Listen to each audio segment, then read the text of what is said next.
What up, y'all? Thanks for always watching. Please hit the like and subscribe button. A lot of y'all leave comments, which are dope, and I appreciate that. Just go back, double back, hit that like and subscribe so the algorithms can, send this out to everybody else that's into what we into. Peace. What up, y'all? What up, y'all? Welcome to another episode of What Words Are Worth. And today I got a producer from Baltimore. He goes by the name of JSoul. He's able to put these dope melodies together from even an R&B perspective, make it mesh perfectly with a rap perspective. He's able to do both arenas, no matter what it is, and provide you with some beats that'll make you be nodding in your car or just listening to some music, driving and getting in that zone that you need to get into. So from Baltimore, we got JSoul. Let's get it. So welcome Baltimore's own, the dope producer, man. JSoul. What's up, brother? How you doing? What's going on, my brother? Words, my man. I'm glad we got to do this, man. Able to put this together, man. Yeah, I'm happy to be here. I'm happy to be here. That's for sure. Yeah. So, what are some like highlights of your career that people may know you from doing, like artists that people may recognize that you worked with? Um, well, a while back, this is like 2010, when I first kind of broke out.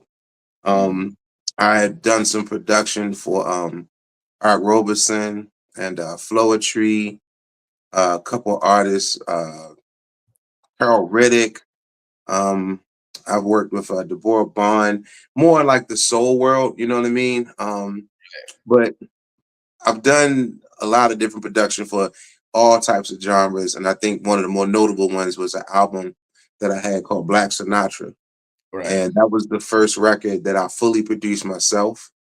Did all the beats on, wrote everything, and that was like my breakout album, and that was the one that had Art Roberson on it, which was a big deal. That's like one of my brothers in music.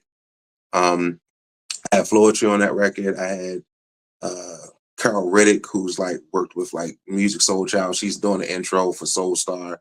Right. And so people know her from that, W. Ellington Felton, Substantial was on that record. Like I work with a Oh, lot of people. Yeah, you know what I mean? So they was like, oh, this guy's legit, you know what I mean? That was like my He's Legit album, you know what I mean? And then after that, worked with a lot of different people, man. I used to perform a lot. So if you name them in like the soul world, I done shows with them. You know what I mean? And so then of course I ended up working with Wordsworth. You know what I'm yeah, saying? man. We got So we got we got some dope stuff coming. And then like yesterday, I posted a snippet, and one of my friends was like, "Yo, I didn't think you could make something crazier than what you've been making." I don't know if you saw that comment on there. He no, was like, I gotta check those out. I gotta check those comments out. "Yeah, man, they're hype and excited, man." So a lot of people don't know, you've had a journey to come back to creating music over some time. So can you kind of enlighten us about like what it's been like to come back and create music at a high caliber? Yeah, so last year, 2024, I ended up getting sick, like really, really sick. This was like around the end of August. I got real sick. A lot of my friends didn't know. Um, I got sick to the point where I had to be admitted to the hospital. I found out I had a heart condition I didn't know about that I had been living with probably my whole life, and it didn't manifest until I got older. And when I went down, I ended up having to be intubated twice, be put on life support. So for those who don't know, it's called put on life support. Twice, two times in 1 week.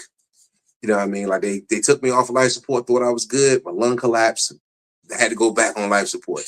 Um, but when they did it the second time, it was an emergency intubation, so they had to force the tube down my throat. I was unconscious when all this happened, but when they did that, they ruptured my left vocal cord, Mm. and they ended up partially paralyzing it. And so when I woke up, like a couple weeks later from out my coma, I couldn't speak, and I could barely get out words, and I was whispering. And so at that point, I thought that my career as as a singer, as a just a vocalist was over.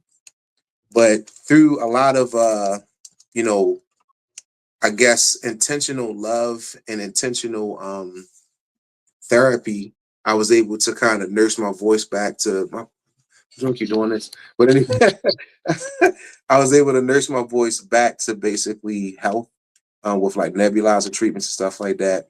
And eventually my voice came back to me. And that's why I ended up recording a project called Chasing Forever, which just came out last Friday, which was June the 21st. Just Okay. came out last Saturday, I'm sorry, June 21st. And it's actually just a celebration of me getting my voice back. And so I decided to sing again. And even though I'm not at 100%, I think it still sounds good. You know what I mean? So if anybody wanted to check it out, it's on Bandcamp specifically. It's jsoulmusic.bandcamp.com, JSoul music.bandcamp.com, all one word, whatever. And they could check out the project on there, you know what I mean, and see how far I've come. This was just 10 months ago. I Mm. couldn't even talk, you know what I mean? And so now I'm actually singing again. So, it would mean a lot to me if people check that out. Yeah, and it's been dope to watch your journey on, social media as far as getting back into shape and, you Yeah, know, yeah, working out and not taking life for granted and yeah, doing what you need to do because, we get to an age and stage sometimes we're so concerned about just the world and we sometimes don't, take care of ourselves.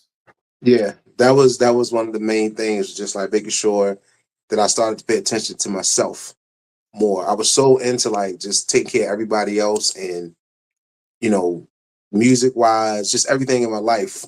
I decided I had to get kicked in the butt to do it. Like I had to go on life support to do it, you know what I mean? And really, Yeah. really get sick. And I was in the hospital for over a month and a half, but that time there woke me up. And so I advocate for people to just take care of not just their mental health, which is very important, but just their physical health too. Just be active. And when you have something wrong with you, man, like go to the doctor, get it checked out. You know what I mean? Listen to your body. We ain't getting no younger. You feel me?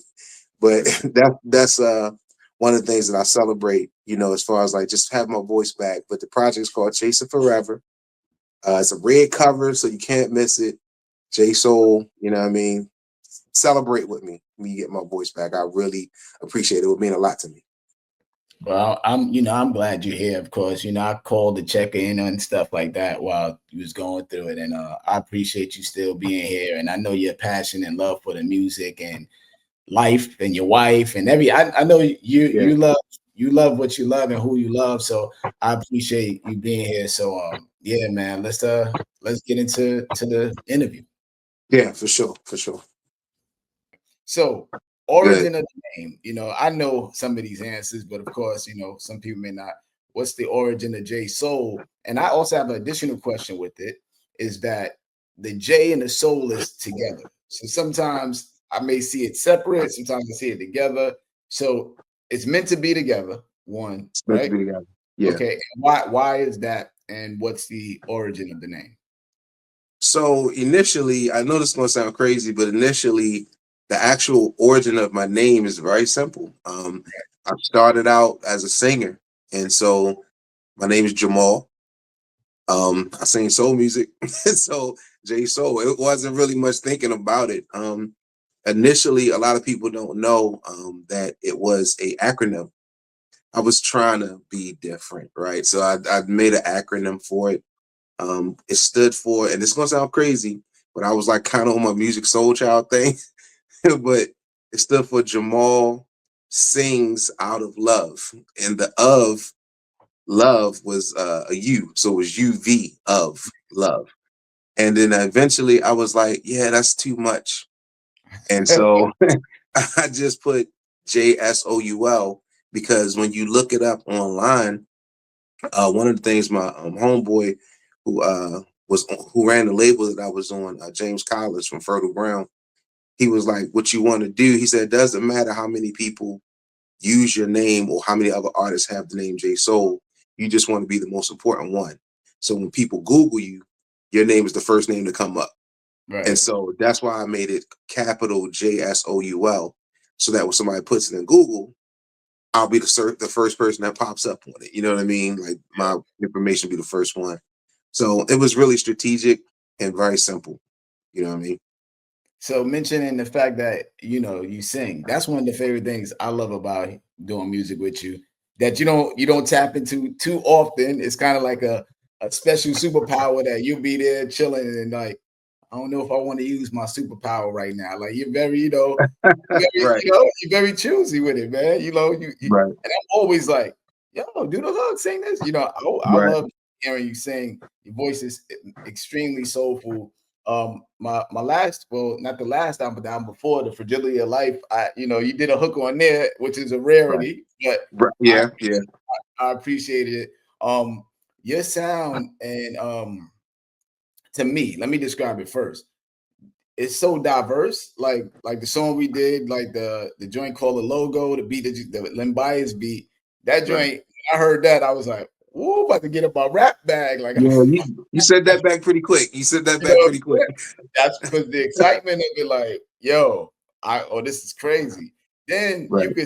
Then you can send me something, and I'll be like, this joint might have like, you need to get like, CC wine and some singing like on it. Like you got this range, being able to go from the most grimiest beats to something Erica Badu could sing on. Like, Right. yeah. Right. Right. So when I get beats from you, it's like I'm waiting there anticipating, all right, what's gonna be You here? never know what to expect, right? Yeah, but no, Right. brother. Right. But Right. it's always something in there. So what were some of your sounds and influences? Because sometimes you'll have a producer that's kind of in just that R&B bag, and then if a artist such as myself may be like, yeah, I need some kind of like just to go in on, then they probably have a problem struggling with that. So what influences helped you be able to be so diverse, universal with the sounds? Well, I mean, it's a representation of me. I listen to a lot of different music. Growing up, just like most people our age, or people that grew up in a black family, when it's time to clean the house, you listening to music, right? Your parents throwing some music, you listening to Anita Baker. But my dad was the one who did a lot of cleaning in the house, and so when we would clean, we would listen all the way from Miles Davis up to like Leonard Skinner. So I had a big range. That's a very big range, you know what I mean? Right. Um, so I listened to a lot of music growing up. And then when I started kind of getting into making music, one of my biggest influences was Dilla. I kind of got onto him like around 99. And Yeah. one thing I recognized about his music is that it was really diverse. Dilla had some of the most grimiest, nastiest beats you could ever think of. But then just there you go. Hey, that's funny because check this out. Right? Right? You feel me? I mean, you can see who on my wall right there. You know what I mean? I used to do an event for the foundation, for the Dilla Foundation, based here in Baltimore. So I love the fact that he could go from like Busta Rhymes to Erica Badu. You know what I mean? Or that he could go from Common to like Frank and Dank, or just like some really, then he would do like his like the stuff he would do on The Shining, where he just went all over the place. That was fascinating to me, and I always wanted to do that. You know what I mean? Another one of my biggest influences was Miles Davis, because when he first started, pretty much he pretty much revolutionized jazz, and he set the standard for it with Kinda Blue. And then he went totally left field. You know what I mean? And started incorporating electronic instruments in jazz, which was like a no-no, you know what I mean, back in the 60s. And he created a whole other genre called fusion. And that spawned a whole, you know, another group of musicians. And so I was like, I want to have range. Um, and plus I grew up in the 80s, man. So it's like I'm a hip hop baby. So Yeah. even though I do soul, I'm gonna always have an element of hip hop in what I do. And that's one of my biggest I want to say one of the biggest things I'm proud of is that I'm diverse. You know what I Yeah. mean? I'm a singing dude. They call me a ooh wee dude. You know what I mean? Oh, you're ooh wee, right? You're ooh wee guy, right? Uh, Notice the But error. right, ooh, we do, right? That's one of my homeboys, Quads. That's what he called me. But That's, don't play with me though, because I'll throw a beat on that'll knock your head off. You know what I mean? So yeah. I'm glad that people get to see my range. You know what I mean? And Yeah, then that's I crazy. also have like jazz stuff. You know what I mean? Like I do fusion myself. You know what I mean? So I put out a record called Neutronic Suite. And if anybody heard that, it is just like very, very left field, you know what I mean? Very way over here, production wise. So I try to do a little bit of everything. Yeah, I think that's what's dope in it. And it motivates me when I get the beats because I'm like listening and I'm like, okay, that one right there, I think I could rock with that right there immediately. I'm ready to rhyme on something. So being that you're able to produce and you're a songwriter, what's your method? Are you writing on paper or are you just sitting at the mic and then coming up with it straight on or fly on a phone, computer? Where are you jotting these verses down? How are you know, saying? So for secular work, I drive a lot. I'm on the road a lot. I was a truck driver for a while. And basically when you're in a vehicle and you're driving 8 hours a day, 10 hours a day, there's nothing else to do. You know what I mean? But listen to music or talk radio or something. So all of my albums were written in a car. You know Mm, what I mean? They were written in a car or a truck, and that's basically just me driving around to the beat and just thinking about it all day long. And then normally I'll either like pull over to the side of the road, or when I stop, I'll just pull out my laptop or pull out my phone, jot down what I was thinking, and then just keep on going. And eventually, when it's time to record, I have a song. So that's like the process. But I do a lot of listening to music, which is why I'm really good at like sequencing albums, right. because I know when, like, I want to make music that when you're driving or when you're riding or when I have someone's full attention, I don't want them to be distracted. I want them to just be into the music and like kind of pull them into my world. And that's why my process is that way. That's what it sounds like when you hear the record. Yeah. When you hear my music, it sounds like, oh, he put thought into this. Like the next song goes into the next song, and until you get to the end, and you finally like, oh, that was a whole record. You know what I mean? So, like, that's basically my process. Yeah, talking to you when we're working on songs and you know how people say there's a rhyme and reason. Like when we're working on a song and I talk to you, it could be one song and you're telling me, yo, I want this to come in and then this is gonna change here and this and Hmm. that. Like, all right, and yo, I envision this person being on it. I got this person to rhyme on it. So you're really taking that time to produce and in your mind coming up with the whole formula of what you see, what you can envision with a song. So Yeah. I assume one of the things I like to do too is that driving. That driving, it seems like a lot of people into the driving, and it gives you. It almost feels like it sedates you to focus more. You know, Hmm. like because you're driving and you're not stressing it. You're just like, all right, well, I'm chilling. So let me just think of some stuff to kill the time. Yeah. So as time is going on, how long has it taken you to like write when you're driving? Do you so I assume when you were driving, you were driving for hours, maybe some shorter time. Were you Yeah. able to like, write a verse or a full song? Yeah. I normally like if it's a song that I'm actually singing on, I normally start with the hook. I'll Okay. make a hook first, because that's the meat and potatoes of the song. Like that's the most important part of the actual song is the Yeah. hook.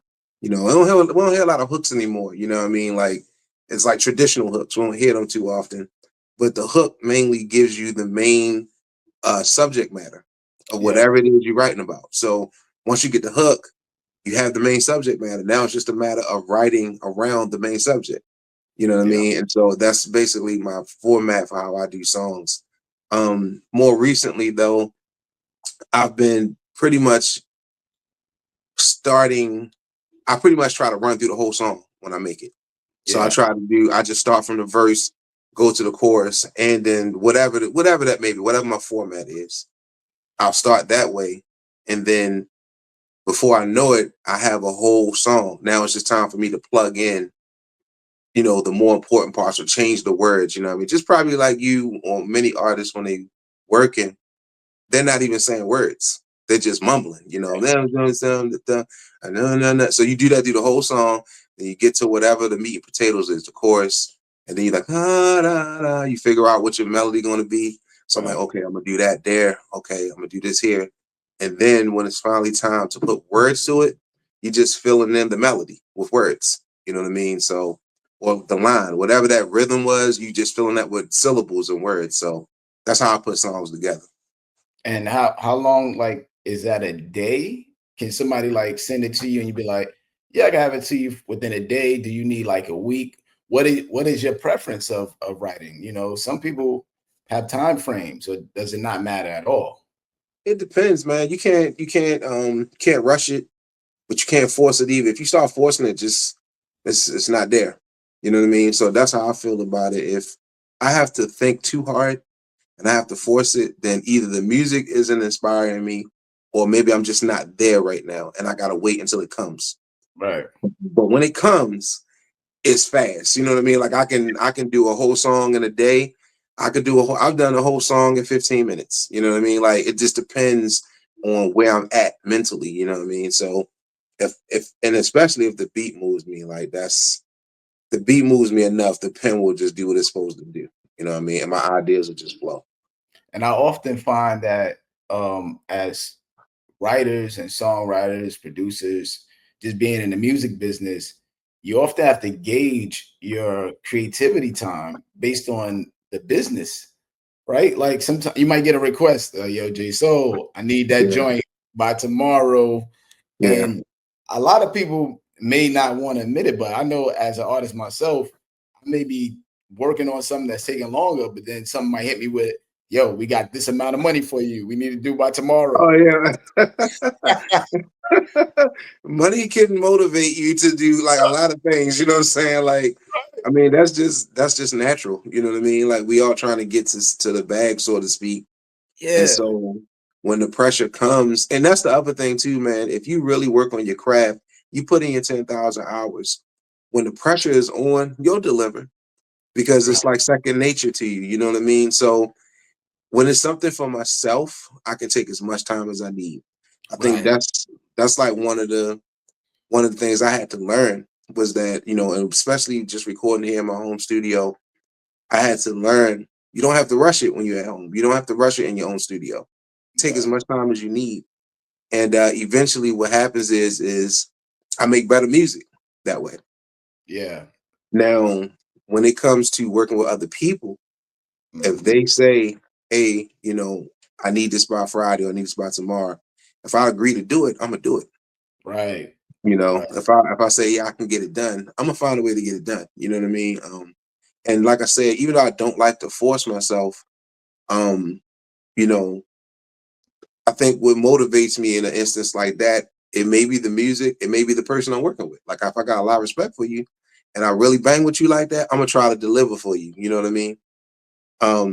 But as far as them saying, well, take your time with it or something, you might not get it back. You might get it back from me 3 months later, or you might get it back the next day. You know what I'm saying? Like it depends, you know what I mean? So like Yeah. you, Yeah. you know what I mean? Like this project that we're working on now, I have never seen you send back music so fast. You know what I mean? Like Yeah. you send the whole songs back immediately, like the next day. I'm like, good grief. You know what I mean? But that might be a testament to our chemistry.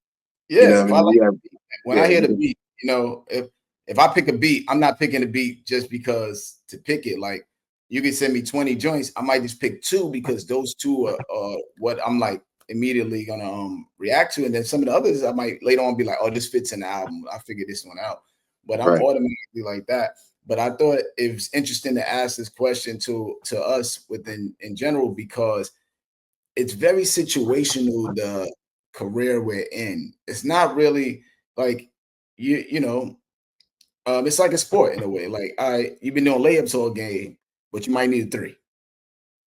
And you're able to kind of go and say, I'm a you know what, I'm gonna just shoot this from the range or this one and do this and that. So I always think it's interesting to hear that. And then I always think like this too. I wonder, we'll never get an answer. I don't think I ever will ever have an answer. Hmm.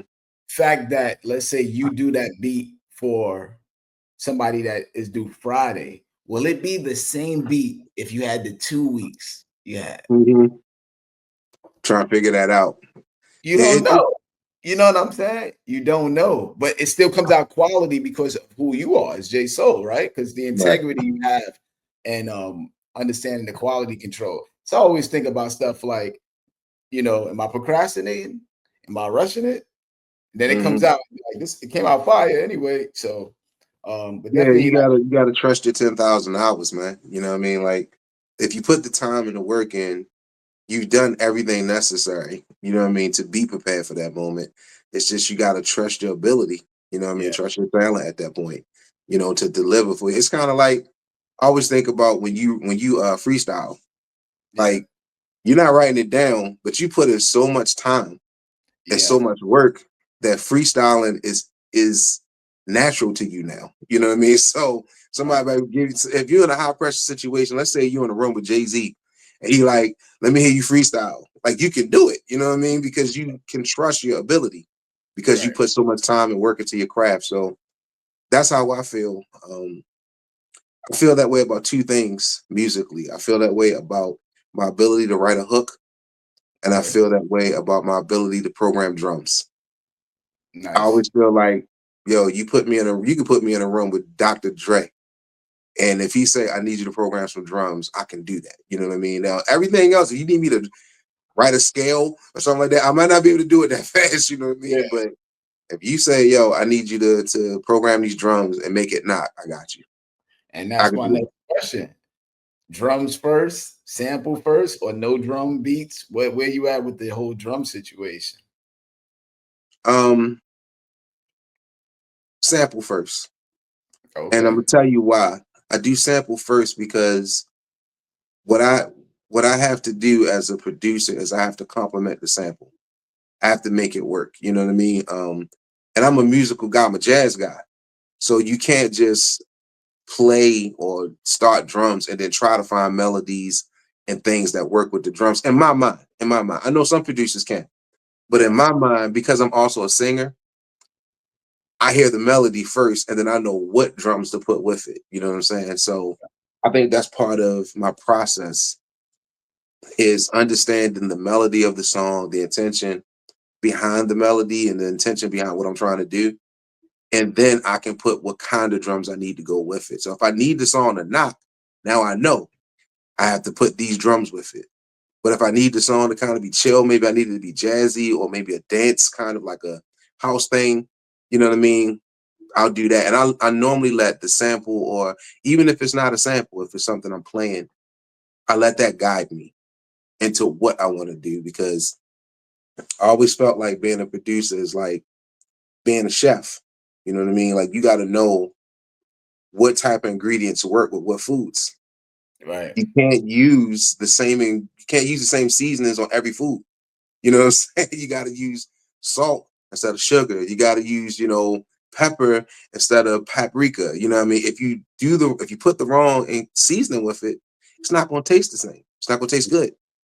You know what I mean? So I think starting off with the meat and potatoes, like I said with the seasoning on the cooking thing, if you have a piece of meat, Right. right? Let's say like you got a piece of chicken or something, right? Off top, you're not going to put sugar on it for real. Like, you know what I'm saying? You're not just going like straight up cereal sugar. You're not going to put sugar Right. on your chicken. You know what I mean? That's not going to work. You know what I mean? So you get the chicken and you figure out what you want to do at that point. For me, the melody is the chicken. And then how do you feel about this era we're in? Well, not necessarily era we're in because RZA and there's other producers that kind of did beats with no drums and samples. And so what about the no drums? Are you with those type of beats, or are you like, you've done it before, you don't mind doing it? Yeah, I don't mind doing it. I mean, if it works, it works. Yeah. But I think right now a lot of people are doing it to be gimmicky and trendy. I think it's lazy. You know what I mean? I think I'm not saying it's easy to loop things or it's easy to find samples. It's not easy to chop samples. But once you do that, I think sometimes and I don't want to blame the listener per se, but it's almost like you don't want to complicate things for the listener. You want to keep a vibe going. But me, my moniker is bring hard drums back, man. Bring the drums back, bro. Like, I can't. What is the head nod? You know what I'm saying? Like back in the day, and I'm not trying to be an old dude, but back in the day, you had to Mm-hmm. do this when you heard it. You know what I mean? You had to. That normally came from the drums. You know what I mean? When you're a dancer, you break dancing or something, you need a beat. You know what I'm saying? You need drums. You know what I mean? So I'm a drum guy. I'm heavy on the drums, bro. Heavy on the drums. You know what I And mean? then So yeah. Oh, so then as far as are you scrapping beats or you keep them for later or you know you once you bro, delete it and then it's done. Like, yo, I'm not this beat is terrible. It's get it out of here. yeah, I do that a lot. Bro, like if I showed you my workstation, man, I probably got about 1,000 beats that are undone. You know what I mean? And then I have this process where if I make a beat and it gets to the sequencing stage, then I'm like, okay, I got something. But once I sequence it, if I like the way it feels, then I'll start mixing it. And once I mix it, the song has made it. It's been born. You know what I Oh, mean? But if I don't get to the sequencing stage and I'm like, nah, you know what I mean? I won't ever scrap it, but I'll stop and I'll move on to something else. And a lot of times I'll come back to it. You know what I mean? I might be bored one day. I'll go through my folders and be like, I made this like 3 years ago. I wonder what this sound like. I'll open it up and be like, yo, this was hard. What was I thinking? Why didn't I finish this? And then I'll finish it. You know what I mean? So it just depends on where you are. But I've scrapped thousands of beats.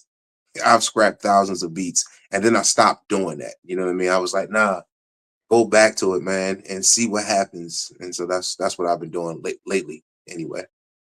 yeah, and people, you know, you probably it's so funny because even with a verse or a rhyme or a line or whatever, sometimes you could be so overcritical of what you think is not a go, and somebody here be like, "Nah, you should have said that. You should have kept Right, that." right. Be crazy Yeah. right there, wild, you know. So I think we've learned to kind of preserve some of these things and maybe send a couple of these out and see what people were thinking. And then during your production, live instruments or like you just you know what you want to hear when they're playing or like with a sample. It depends. It depends, man. I think that's part of the chef thing again. Like it just depends on what the beat calls for. Right, I have live musicians that I work with. I have quite a few very good live musicians. And I'll send them things and I'll tell them exactly what I need. You know what I mean? Because I produce, I kind of know what I want. right, And so I'll tell them what I want. I won't say, think of something. I'll hum the line or I'll sing the line or whatever for them to play. They normally play it because they have the technical ability to do it. But live instruments always works, man. Like when you sampling, what are you sampling? right. Do you play instruments? I play keys a little bit, man. You know what I mean? I had to answer that question in front of Jazzy Jeff like 3 weeks ago. And bro, when I tell you I wasn't sure what to say because he was like, "Do you play?" And I was like, uh and then he saved me. He was like, "Oh no, you play." And I was like, yes, that's it. That's it. I play. You know what I'm saying? So I can do things by ear. Whatever needs to be done, I can do it. But mostly, if there's anything I say I could kind of do, is play keys a little bit. You know what I mean? Yeah. But like I said, I could program them drums. I could do that. You know what I mean? So I play drums. How about that? I play drums. And I think what you said, like as far as we're talking to Jazzy Jeff, you understand the beat maker versus producer aspect. Yeah. That's I learned that later on as far as like being able to be in the studio and say this, take this out, put that here. Like, in your regards, what do you think is a beat maker versus a producer? What do you think the differences are? Or are there any differences? There are slight differences. I Yep. think the beat maker is the person that can make the beat, but they don't necessarily make a song. A producer can make a song. So that's also a part of the sequencing. You know what I mean? Sequencing is knowing the highs and lows and the emotions of a track. And Right. like you said, knowing what to take out, what to bring in, building the track. Maybe you don't have strings in the beginning, but as we get to the end, you start adding strings and adding different melodies. Like those are producing. You know what I mean? Or you'll know exactly where you want the singer at. I need you here on this part. I need you here on this part. That's producing a song. Um, that's why when people say the greatest producers of all time, I'm a little bit more technical with it. You know what I mean? And I'll say like, yeah, because I might seem a little snobbish, but I'll be like, well, Quincy Jones is probably top 5 greatest producers of all time. And they'll be like, well, he ain't made a beat. I'm like, are you serious? He wrote it. Like he actually wrote the instrument, like what the instruments are supposed to do in the song. That's production. You Right. know what I mean? That off the wall Thriller, bro. He wrote those lines. It wasn't like he got on a machine or he sampled somebody else. He literally wrote the horn lines. He literally wrote the keys. He wrote the percussion, like literal music notes. That's producing. You know what I mean? So it's a little different. It is a slight difference there. But I understand how people can think that they're the same thing. So I don't fault them for that either. Yeah.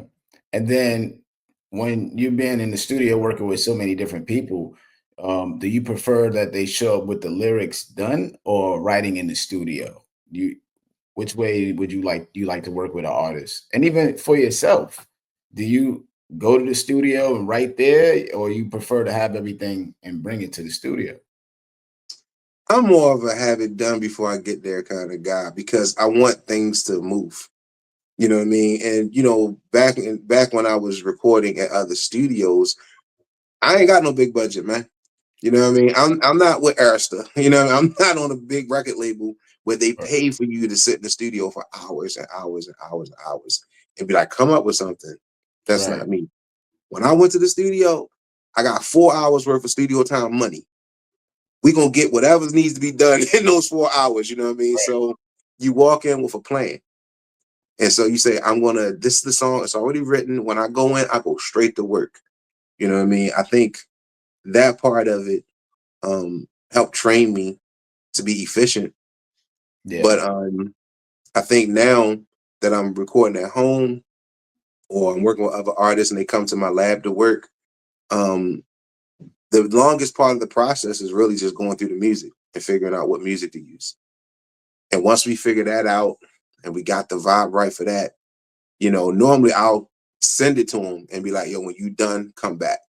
You know what I mean? And then we can record or whatever like that. So finishing at home is good. Bring it to the studio. Let's actually do what we're here to do and move on. That's my process. You And know what I then, mean? yeah, being that you're a singer and a songwriter yourself, when you're working with the artist, do you give them ideas sometimes, or do you prefer like kind of guiding them before, this beat sound like this, or you give them that freedom of coming up with the ideas as well? If I have an idea, I'll express it. Okay. I've done that with you. You know what I mean? Yeah, I was like, yeah, hey, look, man, I know because you Wordsworth, right? So you know what you're doing, you know what I'm saying? But sometimes I know the possibility on a beat that I've made anyway. And I'd right, be like, yo, and I like to think differently. Like I said, I like to, have range. So sometimes I'll present the idea to the artist before I even play them the beat and be like, yo, I think this is where where we can go with it. right, And then if they come along for the ride, then we roll with it. But if they like, no, I'm not feeling it, it's not my spirit, then I'll just move on. You know what I mean? But I do like to add to it if I can, you know what I mean? Certain artists are also very creative. So I don't want to step on that. And I'll just give them the beat and let them do what they do, because I trust them. You know what I right. mean? But when I want to get like super creative and artsy, I'll add something to it and be like, yo, I think we should do this or we should do that. I've taken other people's songs that were done already and be like, yo, send them to me. Send that Yeah. song to me, you know what I mean? And then when they send it to me, I add what I do to it, but like, this is where I think it could go. And generally they be like, yo, that was great. Like, okay, cool, we'll do that. You know what I mean? So that's my process. Whatever it calls for, I'll take it there. And then with making the beats, like, how do you decide who gets a beat? How do you decide also how many beats to send? You know, that's another thing, right? Like some people send 4 beats, some people send 30, some people, and then you know who you working with. You done worked with everybody, so you know all the ranges and all of that. How do you decide like I'm gonna keep these for the JSoul album? You know what I'm saying? Because you make the beats for your artist too. I'm gonna tell you who taught me the value of that. And you're gonna be surprised by this answer, but it was you. Now, the reason why I say that is because when we first started working, if you remember, when we first started working, I think I sent you like 50, 60 beats. I probably sent you more than that. Okay. And you were just like, nah, this ain't it. You know what I mean? And I was like, okay, you know what I mean? And I was starting, actually, you don't know this, and this is the first time anybody's gonna hear this. I ran out of beats working Oh, wow. with you. Like I ran out of beats. I was like, yo, oh my God, this dude is I done sent him 100 beats and he only picked one, you know what I mean? So that made me realize the process of understanding what works for the artist and what I think works for the artist. Yeah. What I think works for the artist may not work for the artist. So it has to resonate with you. You know what I mean? A lot of those beats you got for our first project were like some of my first beats. I was sending you all my new stuff, all my hottest stuff. And you Yeah. was like, nah, that ain't it. I was like, dog. I actually went back to my folder. We did the project in what, 2016? Yeah. I had beats from like 2012, 2011 that I had to send to you. That I was like, all right, man, I don't know what you want, man. Let me go ahead and send these. And those were the beats you picked.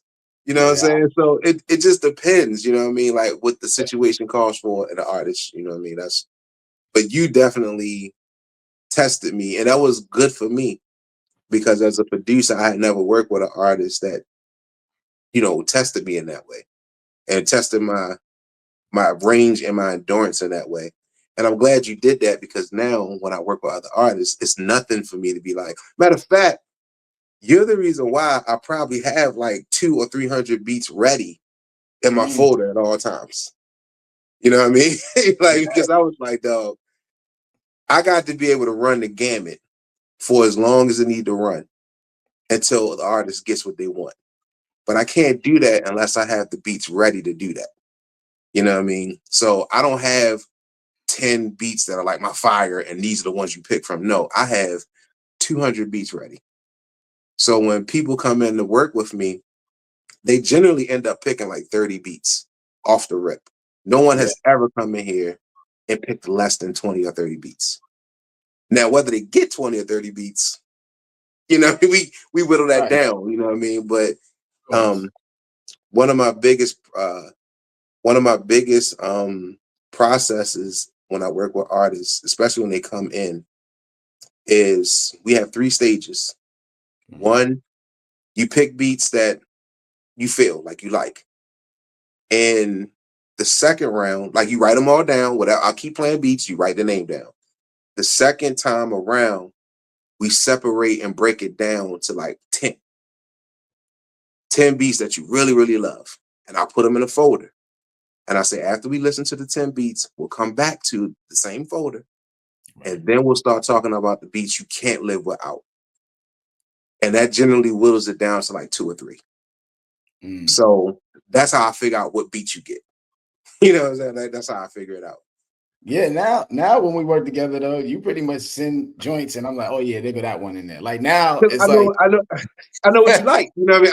I know what gets you going now. You know what I'm saying? I've worked with you enough to be yeah, like, oh, I know what's gonna work for Words. We yeah. good. I know what's gonna work I for got him. to then buy his joint, and then just like you're able to send me the joints now. Like, okay, he liked to rhyme with some grimy stuff here and there, but let me Yeah. send him song based stuff, and he doesn't, Yeah. because we spoke so much working together. Like, I don't mind trying something you suggest. Yo, I think this should Mm. be like this and that. And I'm like, all right, it's gonna be about that, and I want to add this and that. And I think that helps us a lot because you can send me an idea, and I'll be like, all right, cool. Let me try. Because the one thing I learned overall working with people, not just working with people, is try the idea. If it doesn't Mhm. work, you can delete it.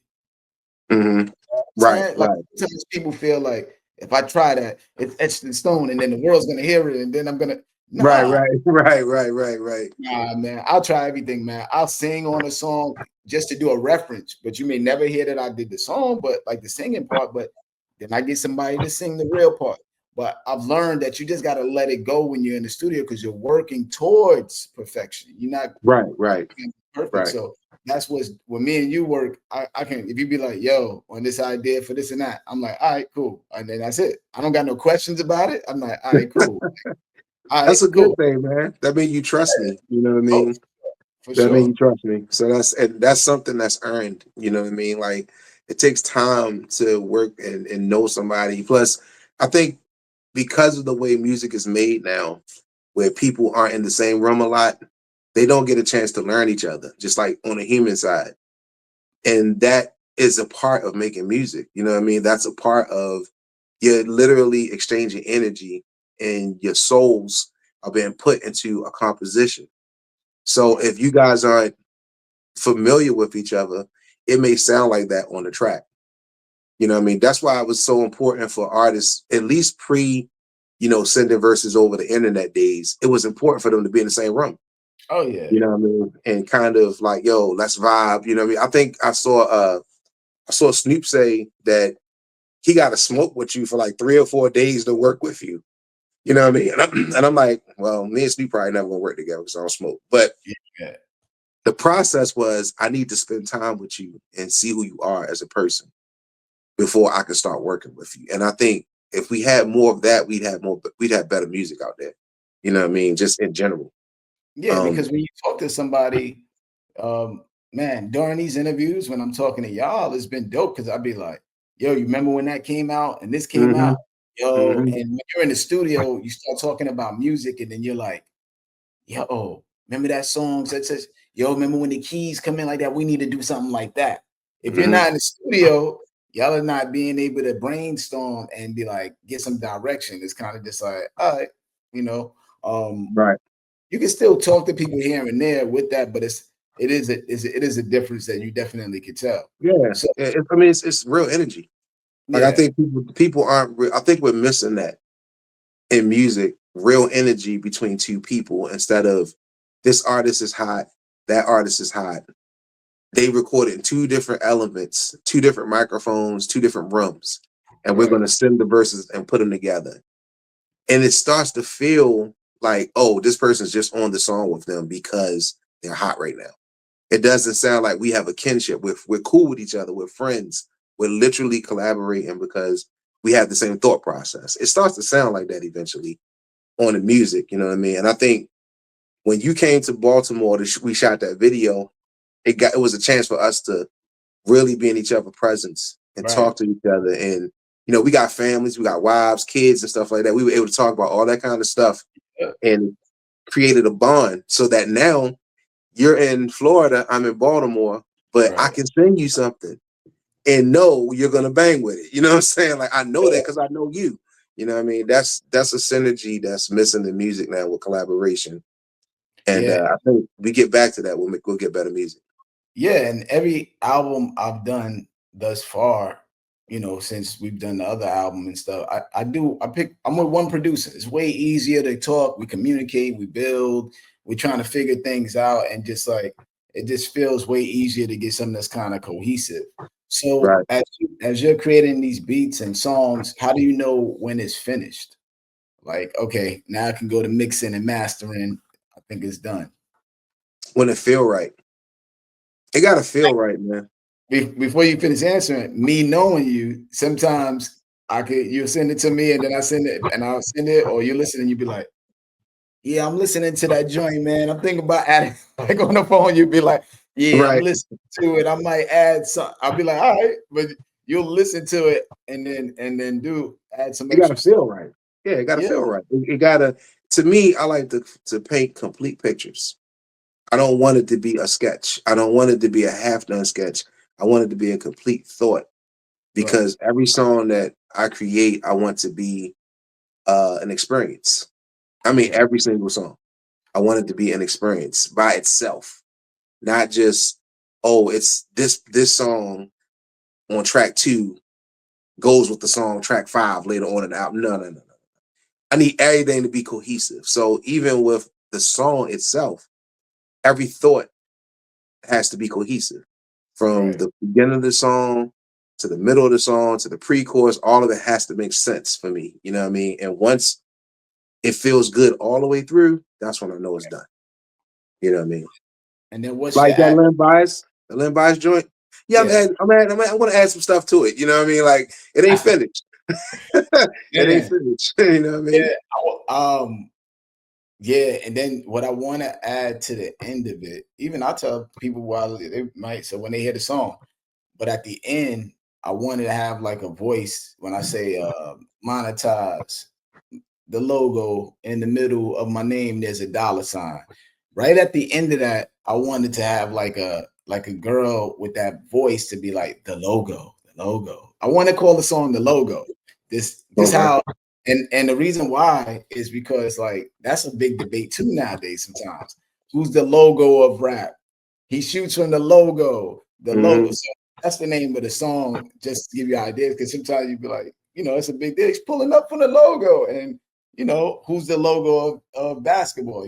People say we should change the logo to Kobe now instead of being Jerry West. And Right. so when I had it in the rhyme, I was like, yeah, this song is so grimy and like proving a point. I'm the logo. You know what I'm saying? So And for anybody that's watching right now, or anybody watch this episode, we're yeah, producing the song as we speak. Like the song right. isn't done, and I'm telling him there's going to be some other stuff on it. He's like, yeah, well, anyway, at the end, I want this one. I'm like, see, there we go. So we're Yeah. live producing right now. You know what I mean? I know when I come off of here, I'm going to start working on the song and finishing it up today. I know that idea now, so now I'm gonna incorporate it. You know what I Yeah. mean? Yeah, and then when y'all hear it, it's gonna be crazy. So, Yeah. what's the atmosphere when creating? Like, do you like morning, daytime, crowded studio by yourself? It needs to be. I remember going to studios a lot of time, dim lights in the studio. You'd be like, what the heck? It's mad Right. dark. Right. I'm saying all of that. What's that like for you to get into that mode? Um, I'm a energy guy, so it depends. I don't like a lot of people in the studio. I don't. Okay. I don't like a lot of people in the studio. I think the only people that need to be in the studio are the people that's on the song. So I don't How need about, no girls when over you here. were younger? Though? How about when we were younger? Because When it we were was young, kind same thing. Oh, Same okay. thing, man. Same When we were thing. young, we used to have kind of crews, and we had our crew trying to figure out, are we going to rhyme together, song, all that other stuff. So, but same thing. Funny story. The very first time I decided to record, this was like in '01, right? And I had been thinking that the music industry was this thing where I should go in the studio and I got my shades on and I had my girl with me, I had my producer with me, I had my people with me, and I walked into the studio and it was a guy by the name of Jimmy Wilson. It was his studio, a jazz musician, and we walked in. And I'm like, yeah, I'm ready to record. I mean, I don't know what I was thinking. You know what I'm saying? Bro, when I tell you those were the worst recordings in the history of recording, I was like, yo, these are awful. These are awful. You know what I mean? And it was because I was concentrating more on the atmosphere than the music. You know what I mean? So when I started really recording and getting into it, it was only me and my producer or me and the engineer. You know Yeah. what I mean? I didn't do a whole bunch of people. Even I used to work in this one studio called Street Legal, and he would just randomly have people come through during the day. And they would just come in and sit in on my session. I'd be like, bruh, you know what I mean? And I realized I don't like that. I don't like that, you know what I mean? Because normally two things would happen. One, I would be singing and it's probably a rapper dude, no offense, word, but they'll come and be like, yo, you sing, yo? Yeah, I sing. Hey, yo, I got this song I need a hook on, yo. So now they messing up my whole thing. Right. I'm like, yo, you messing up my vibe right now. I'm trying to work. So I would literally pay to not have people in the studio. Like I would pay my engineer, like, yo, don't allow nobody in here Right. while I'm working. So for me, when I started working at home, that's when I kicked out the most work. And I was at my most creative is when I was by myself. You know what I mean? I have my records in here. You know what I mean? You can't really see, but I have all my, vinyl records and stuff, and my Dilla poster, you know what I'm saying? My Mad Lib poster over in the corner. Like, I'm good, man. You know what I mean? I'm in here in my little bubble and I'm working. You know what I mean? And I let what Quincy Jones said, I let God into the room. Right. And he the only person with me, and I get doing what I do, you know what I mean? And I generally work very well that way. All right. So then nowadays we got this whole debate with the AI situation. How do you feel about it? Are you with like, okay, we got it's here, let's adapt with it, let me use it? Are you like against it? Or what's your vibe with the AI aspect of and being incorporated into music now? Okay, so I think the AI is useful. Okay. But I'm also a visual artist. A lot of these pictures on the wall I actually did. You know what I'm saying? Like I actually did those pictures. Right. I think AI is useful for visual aspects of the game because it can allow you to do things that aren't humanly possible.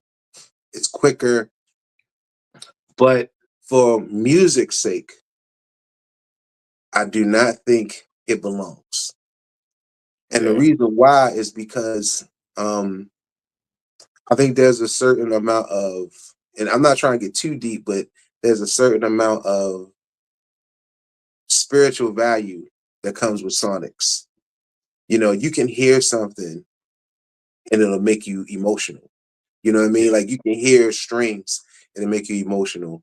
Or, if you're watching a movie, you seeing one thing, but if that music is doing something else, it can make you feel something else. It's like an actual science to how certain instruments resonate with a person. I think that you can only achieve that with an actual human feel, Yeah. human touch. And even if you're using a synthesizer, I think it's a cop out. And I'm gonna say it, you know what I mean? This clip might go viral, but I think it's a cop out when musicians and producers say that while I use an MPC, that's AI. No, it's not. No, it's not. Yeah. Yeah. No, it's not. Or we use synthesizer when Timbaland said it, we use synthesizers, or that was a part of AI. Like, no, it wasn't, bro. No, it wasn't. No, it wasn't. Cut it out. You know it's not. You know that even though you used a drum machine, you actually played the drums. You Right. punched those drums in. That's a feeling. You didn't say, give me Dilla drums and then push the button and then the computer did all the work for you. Make a request. Right. You didn't make a request. You actually did it. You know what I'm saying? So I think it's a cop out when they try to do that and they try to say that. Right. But I am not a fan of it being used to make music. I'm Okay. just not. You know what I mean? If long answer short, I'm not a fan of it in music. Maybe everything else cool, but music, no. That's sacred. Leave that alone. So speaking of, people saying like NPCs and all of that stuff, and equipment, what's your studio setup that you like to use? What dog Um, and all of this other stuff? Bruh, I could tell people what I use, but do it matter? You know what I'm saying? Like, I think as long as what you're hearing is moving you, it doesn't matter. But I mean, I have an MPC touch here. I got my MIDI controller, I'm a little 25 key oxygen keyboard MIDI controller. I have my 73 Fender Rhodes here, which is a different kind of feel. I use FL, right? I use Okay. FL and Audacity, bruh. You know what I mean? Like I use very dated kind of stuff, you know what I mean? But I learned back when I found out what Apollo Brown was using to make beats, I was like, what? You know what I mean? Like he was using Cool Edit, you know what I'm saying, to make beats on. I was like, bro, that program is from like the early 2000s. And he was using that like now. Like as of like 5 years ago, he was still using Cool Edit. And I was like, it don't matter what you use, man. You Nah, know I what I don't. mean? It don't matter what you use, man. You are the instrument. You know, people were fascinated to find out that Madlib did the Bandana album on an iPod. I mean, what is it?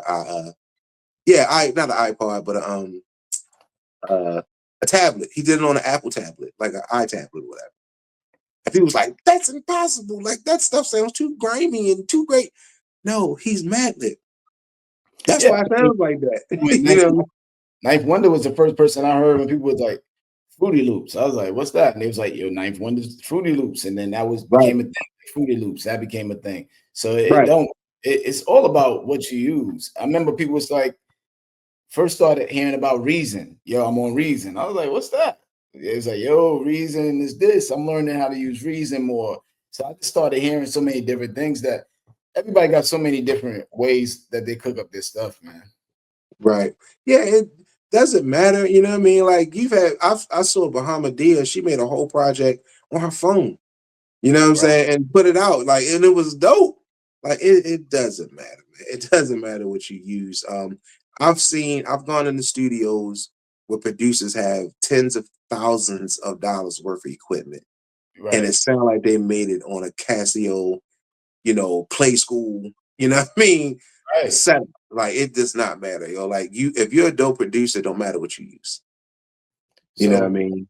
what are 3 songs or albums, if for people that may not know you, or this question is really geared towards, there's always the JSoul favorite song, and then there's probably the audience favorite song. You Mhm. know, like we think we know what the audience may like, or we put out a single that we like. Everybody likes a single that's dope, but my favorite song on the album is probably this, because Mhm. make so many songs. So what would be 3 songs or albums, either or three, um, that, oh, you don't know me? Here, check this out. Play this. Um, One, the song that we had together that was number one college radio Oh, single, Satellite. Satellite. I always tell people like, yo, look, man, Primo, Chuck D, like everybody was on that song. That they love that song, you know what I mean? And I'm like, if you want to know who I am, that, you know what I mean? I work with an artist by the name of J Royale. And Dallas dope. yeah, J Royale is really doing this thing right now. That's one of my guys. He's from here, he's from Baltimore. But we did a song together called Vintage Garments. And Yeah. so I'll be like, if people want to know, that might be the song that they can go to. And the third song is a song I have with Eric Roberson called Potential.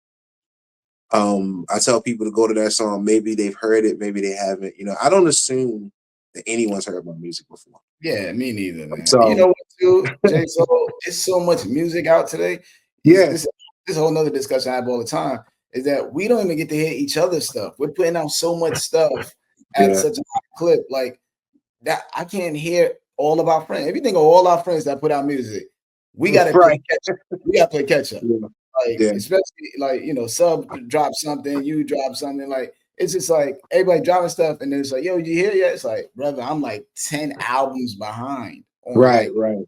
I haven't even heard, this from such and such. And her. So it's so wild, man. Just to I think don't I about, don't fault people for not knowing my music. Like yeah, I saw something crazy where they said it's like 100,000 songs per day that come out on Spotify. New songs. right. There's nowhere in the world people are gonna be able to keep up with everything. You know what I Yeah, mean? But what I encourage people to do, as far as I'm concerned, is just go to my catalog and just start listening. there you go. And whatever draws to you, whatever pulls you in, cool. You know what I mean? It's my job to keep making music. It's my job to continue to be creative and to continue to put stuff out there that makes people feel something. And if you Right, do that, then I'm doing my job. Whether they heard about me or not, I mean, it's cool if you have. right, But if you haven't, that's fine. You know what I mean? That's fine. Like I'll just keep working and eventually you will. You know right, what I mean? That's how I feel. And I'm very big on letting people discover and then be blown away. If I do my due diligence with my music, then all they got to do is listen to me one time. right. That's why I don't believe in doing album fillers. I don't believe in making side music or whatever. Like I said, I'm very intentional about everything I do because I may only get one chance to pull somebody in. For So I sure. have to give my best every single time. You know what I mean? So you can go to my catalog and listen to any 3 songs you want. You know what I Yo, mean? Any 3 songs. what's the social media so everybody can kind of follow you and catch up? It's JSoul Music on Instagram, JSoul Music on Instagram. On X, it's JSoul Sounds. And pretty much anywhere else is JSoul Music, just JSoul Music, all one word, or Black Sinatra. So it's JSoul Black Sinatra. And you'll be able to just find me. And like I said, if you type in JSoul on Google, I should be like one of the first ones that pop up. You know what I mean? So I've done The my job in that way J too. and the S together, y'all. Yes, JSoul, not JAY, not J dash SOUL, not J space SOUL, JSOUL, JSoul.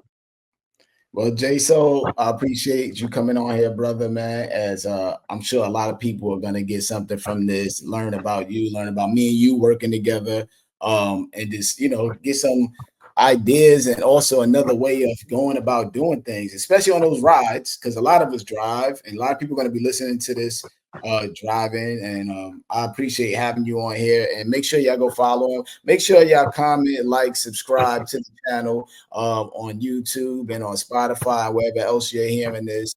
And like Bandcamp, Bandcamp, Bandcamp, please. yep. Bandcamp is the most important. Bandcamp, and make sure you guys support what we got going on, what he got going on. And like I always ask, what are your words worth? Peace, y'all. Thanks, man. Appreciate this, man. What up, y'all? Thanks for always watching. Please hit the like and subscribe button. A lot of y'all leave comments, which are dope, and I appreciate that. Just go back, hit that like and subscribe so the algorithms can, send this out to everybody else that's into what we into. Peace.